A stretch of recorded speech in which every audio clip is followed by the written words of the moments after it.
Assalamualaikum warahmatullahi wabarakatuh. Ayo dukung channel ini Ustadz Kahfi Mengaji dengan subscribe, like, dan berikan komentar. Semoga bermanfaat dan semoga barokah. Amin ya rabbal alamin.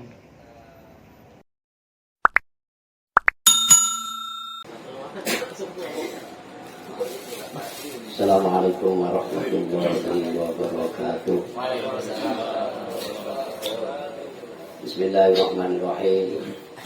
Qala mu'alif rahimakumullahu ta'ala wa nafa'ana bihi wa bi'ulumihi fid dharaini amin ya rabbal alamin. Al-Fatihah. A'udzu billahi minasy syaithanir rajim. Bismillahirrahmanirrahim. Alhamdulillahi rabbil alamin. Ar-Rahmanir Rahim. Maliki yaumiddin. Iyyaka na'budu wa iyyaka nasta'in. Ihdinas siratal mustaqim. Shiratal ladzina an'amta 'alaihim ghairil maghdubi 'alaihim waladdallin. Amin. Qala wa min ta'atil qalbi. Pembahasan tentang maksiatnya hati dalam beberapa minggu atau juga bahkan beberapa bulan yang lalu telah selesai ya, sudah selesai, sudah banyak kita ketahui maksiat-maksiatnya hati. Artinya kalau kita tahu, maka kita ada senjata untuk tidak melakukan maksiatnya hati. Tapi kalau kita tidak tahu, ya kita masih biasa-biasa aja. Biasa maksiat, ya maksiat terus. Rayuan-rayuan daripada nafsu selalu diumbar, selalu diikuti. Kemudian wa min ta'atil qalbi. Selanjutnya membahas tentang taatnya hati. Jadi sebaliknya, kalau yang kemarin itu maksiatnya hati, sekarang ketaatannya hati. Ada maksiat, ada taat. Wa min ta'atil qalbi, adapun bagian daripada taatnya hati, al-imanu billah, yaitu iman terhadap Allah Subhanahu wa ta'ala. Orang yang beriman kepada Allah Subhanahu wa ta'ala itu termasuk bagian daripada taatnya hati. Jadi orang yang beriman itu bisa kita lihat dalam praktek kehidupan sehari-harinya, ya, dalam praktek kehidupan sehari-hari, sejauh mana mereka taat kepada Allah Subhanahu wa ta'ala, sejauh mana mereka di dalam hatinya itu menjalankan ketaatan kepada Allah Subhanahu wa ta'ala. Tapi ini berkaitan dengan hati, ya, berkaitan dengan hati. Ada juga seseorang yang kelihatannya itu beribadah, tapi belum tentu hatinya itu taat, belum tentu. Hanya ketaatan di luarnya saja, bentuk casingnya saja. Maka termasuk iman terhadap Allah itu bagian daripada ketaatannya hati. Ya, ketaatannya hati. Kalau hatinya sudah merasa taat kepada Allah Subhanahu wa ta'ala, maka casing berbentuk apapun tidak jadi persoalan besar, ya. Maka orang tersebut sudah dikatakan taat bil qalbi. Itu yang pertama. Kemudian yang kedua, termasuk ketaatannya hati adalah wal yakinu, dan yakin, ya, yakin terhadap Allah Subhanahu wa ta'ala, tidak ragu lagi Allah itu Maha Rahman, Allah itu Maha Rahim, Allah itu Maha Ar-Razzaq, Maha memberi rezeki, ya. Allah itu Maha At-Taubat, menerima tobat. Jadi yakin ketika orang berbuat maksiat, ketika orang berbuat jahat, berbuat mungkar, begitu meninggalkan kemaksiatan dan kemungkaran tersebut, artinya mereka tobat, maka yakin bahwa tobatnya itu diterima oleh Allah Subhanahu wa Ta'ala. Tidak ragu lagi, yakin dengan hakul yakin, ya, yakin dengan hakul yakin. Ini juga termasuk bagian daripada taatnya hati.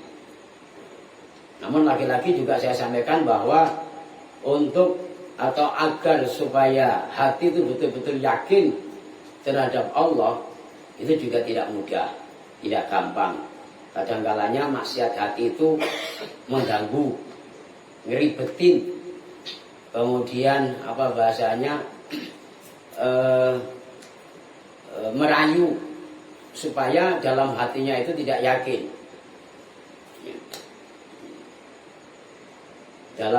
Dalam hati itu pengen meyakinkan bahwa Allah itu Maha menerima tobat, Allah itu Maha memberikan rezeki, ya. Allah itu Maha mengabulkan permintaan hambanya, tapi dalam maksiatnya hati selalu mengalihkan atau membelokkan,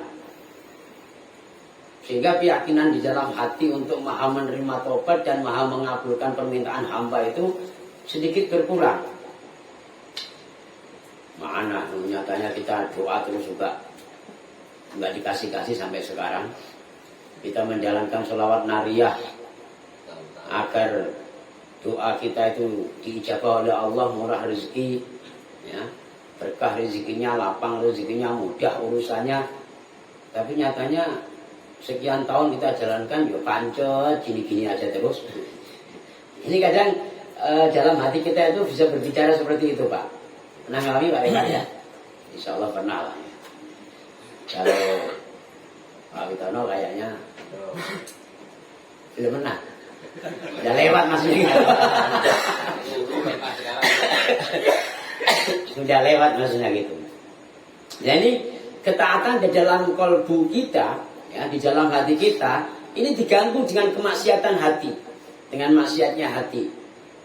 Merasa punya suudzon sama Allah, bahwa seolah-olah ini Allah kalau kita tidak todong, ya, kita tidak doa, seolah-olah kita tidak diijabah, tidak diberi. Sehingga suudzon itu selalu muncul, ya, di dalam hati kita.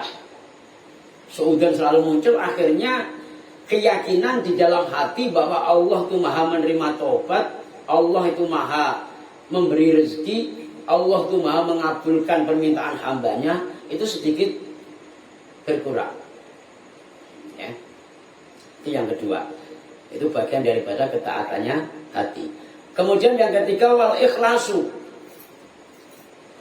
ya, wal ikhlas dan ikhlas, ya.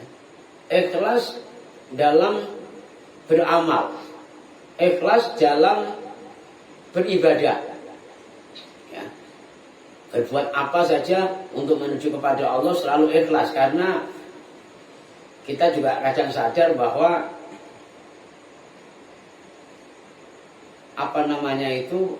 resiko daripada untuk ikhlas itu sangat susah. Tantangan untuk bisa menjadi ikhlas hati kita itu sangat susah, sangat berat sekali, ya. Ngapain bantu-bantu buat pondok pesantren, ngapain kerja bakti buat pondok pesantren. Nanti paling yang enak biayanya. Nanti kalau sudah sudah jaya, sudah sukses, paling kita ditinggalkan, paling nggak ingat sama kita lagi. Ini maksiat hati selalu mengganggu, selalu menggoda, ya, supaya kita tidak jadi ikhlas. Kadang uang yang kita sumbangkan kelihatan terus, ya. Tenaga yang sudah kita buat untuk membantu beribadah itu kita ingat-ingat terus, sehingga rasa ikhlas itu berkurang. Maka saya pernah mendengar dawuh Gus Bahak bahwa untuk ikhlas itu tidak susah. Untuk ikhlas itu gampang, ya, mudah. Apa kata beliau kalau menukil daripada kitab Hikam? Dia mengatakan asal kau biasakan, nanti lama-lama ikhlas sendiri. Kau biasakan nanti akan jadi senang, akan jadi mahabbah. Kalau udah senang, kalau udah mahabbah itu nanti ada muncul sifat keikhlasan dalam diri kita. Ya. Sama dengan ngaji rutinan malam Selasa seperti ini. Awalnya juga berat, diganggu istri, diganggu anak, diganggu kerjaan, diganggu tamu, diganggu bisnis, diganggu macam-macam. Karena sudah biasa, ya kan? Sudah biasa. Lama-lama tidak terasa ikhlas sendiri. Menjadi ganggu cucu, kayak gitu. Apa punya ngaji nanti ngaji sendiri, berjalan dengan sendirinya, mengalir dengan sendirinya, kata Pak RT, ya, pepatah orang Melayu.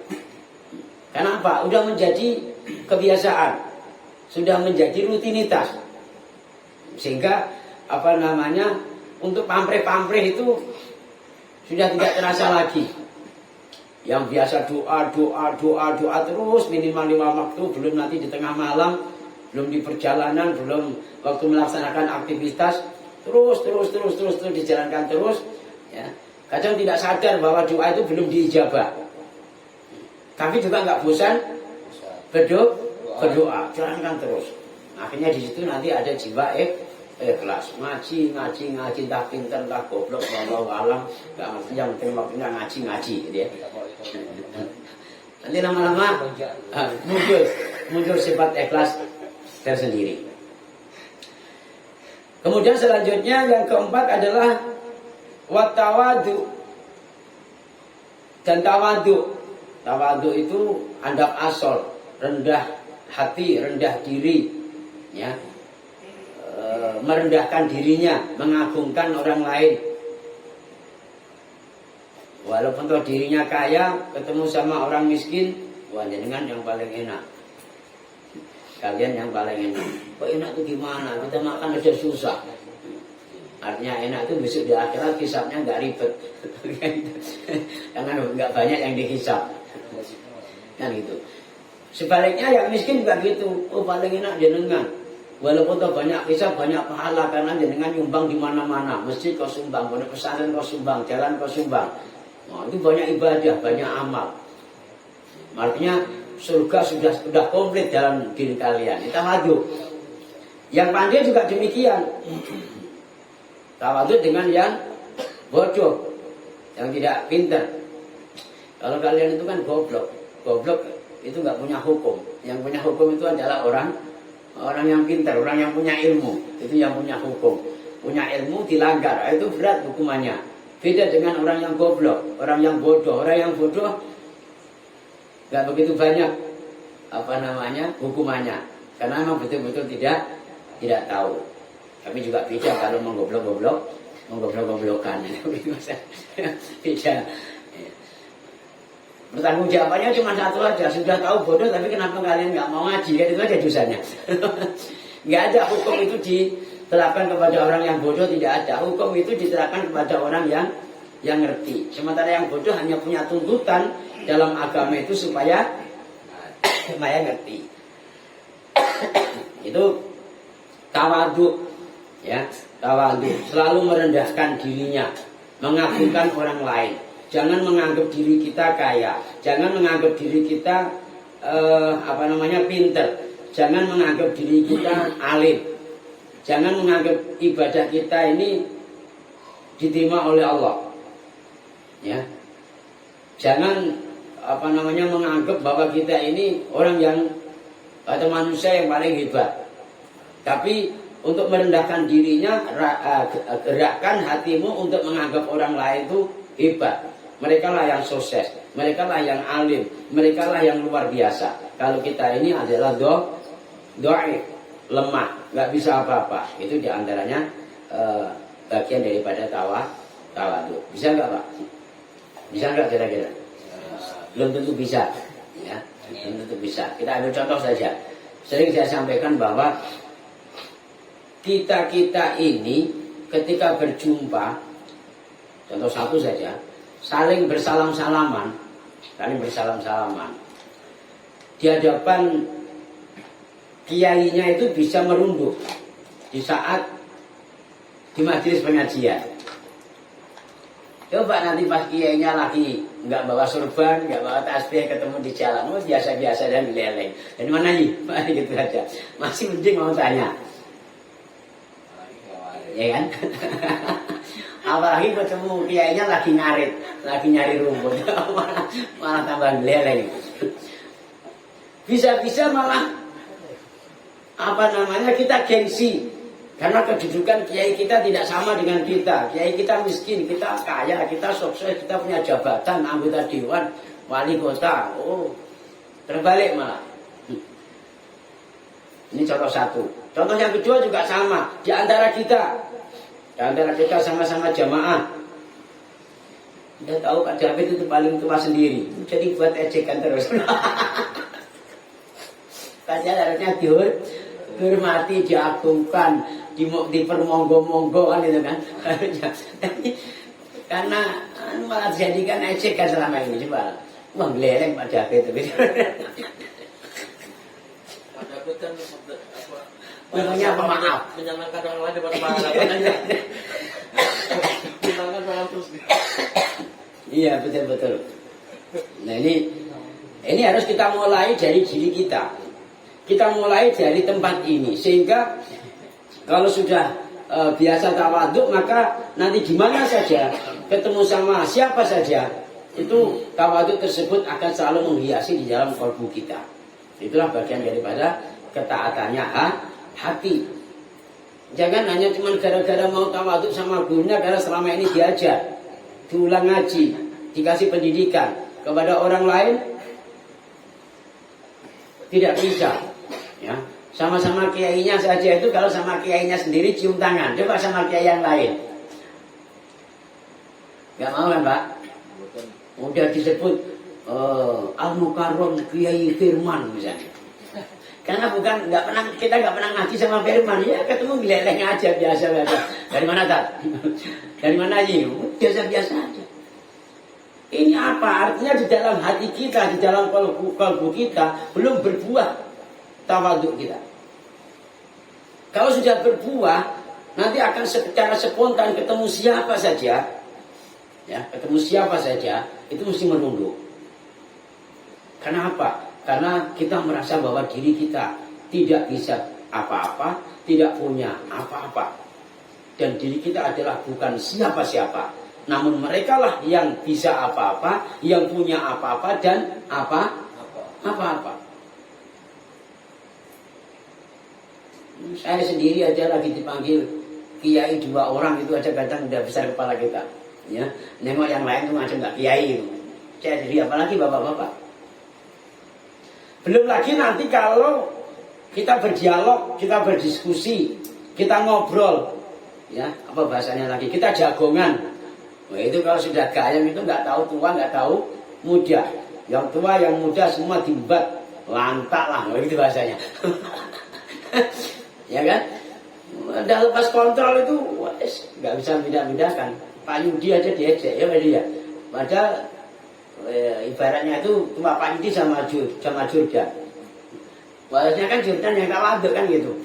Tawaduk dengan umurnya. Nah nanti Pak Yudi juga tawaduk dengan Jordan walaupun muda. Tawaduk dengan apanya? Oh dengan ilmunya. Kan Jordan walaupun bagaimanapun juga dia anak muda tapi ngaji terus. Aku yang tua ngaji baru sekarang ini kan begitu. Maka di dalam kitab hikam itu diajarkan cara tawaduk itu begini.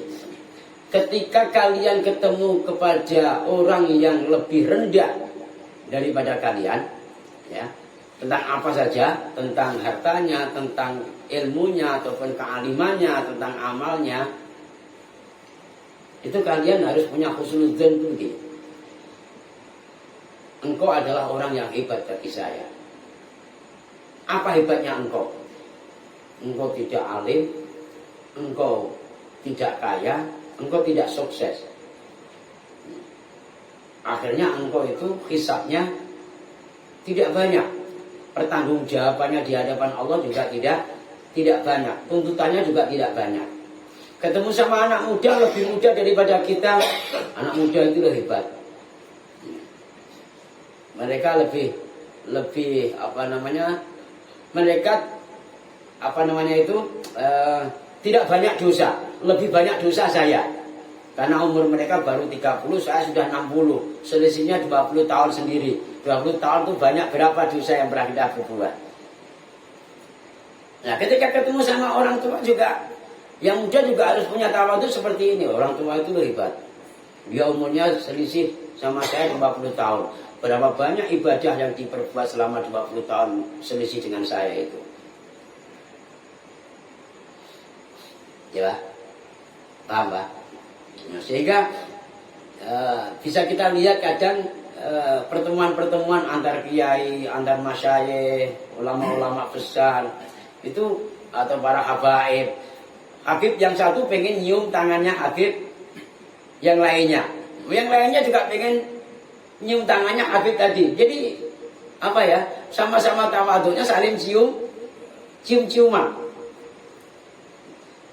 Di antara kiai yang satu dengan kiai yang lain juga pengen cium tangan ngambil berkah kiai yang satu, ya. Kemudian kiai yang satu tadi juga pengen cium tangan ngambil keberkahan daripada kiai yang lain, sehingga akhirnya berebut cium tangan masing-masing. Saking berebutnya, batuk ditatap-tatapan itu saling bertabrakan antara jidat dengan jidat. Kalau nggak percaya praktekkan nanti. Ya, Pak RT pengen ngambil berkah cium tangannya Mbah Marjo, ya kan? Mbah Marjo juga sama, pengen cium tangan Pak RT ngambil berkahnya karena rajin ngajinya. Saking buru-burunya, jidatnya Pak RT dengan jidatnya Pak Marjo bertatapan, kan gitu. Yang satu merunduk, akhirnya tangannya ketatap keramik, saking rendahnya merunduk. Tapi itulah tawadhu.